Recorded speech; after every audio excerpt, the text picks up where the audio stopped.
Évidemment, comme vous le savez, l'ouvrage, si vous voulez, que nous avons eu à publier, il s'agit d'un ouvrage qui est orienté beaucoup plus sur la question de la protection de la faune et flore sauvage. Et cet ouvrage voudrait beaucoup plus servir, si vous voulez, d'une base d'orientation non seulement pour les acteurs judiciaires,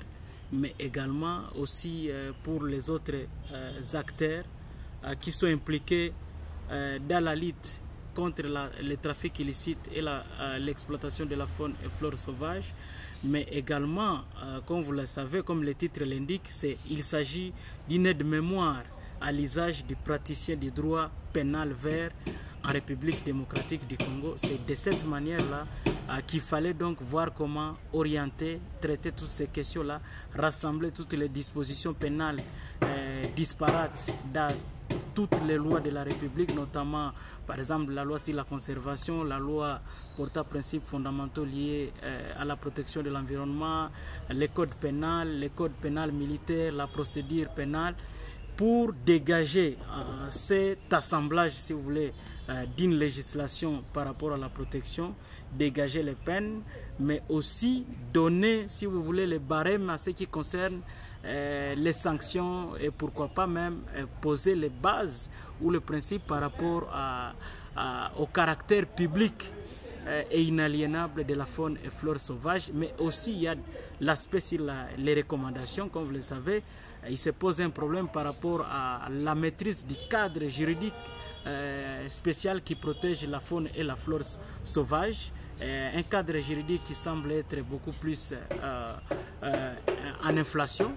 mais dont je crois les acteurs chargés d'appliquer la loi sont en déphasage par rapport à cette maîtrise, parce que ce sont des notions qu'on n'apprenne pas au niveau de l'université, mais ce sont des lois qui sont là et dont les magistrats, les avocats, les OPJ et pourquoi pas les juges sont appelés à appliquer au niveau, si vous voulez, de nos palais de justice. Et donc, c'est pour cette raison-là qu'il y a eu un chapitre qui voudrait faire d'un plaidoyer pour le renforcement des capacités, les échanges entre magistrats de différents pays, mais aussi l'appel au niveau international pour une protection maximale de la biodiversité, mais aussi les échanges par rapport aux contentieux liés à la protection de la biodiversité. D'une manière pratique, quelles sont les conditions pour obtenir cet ouvrage? Je pense que l'ouvrage est publié aux éditions Armata à Paris. L'ouvrage est en ligne. Si vous allez sur Google ou si vous allez sur le site Armata et même sur Amazon, l'ouvrage est en ligne en version digitale. Si vous voulez, elle est en vente. Je crois qu'ils ont fixé les prix à 18 €. Mais également aussi, je pense, dans les kiosques Armata, peut-être à Kinshasa, il doit y avoir aussi des copies. Et peut-être aussi le moment venu, on va peut-être m'envoyer certains exemplaires, notamment 50 pour cette fait-là.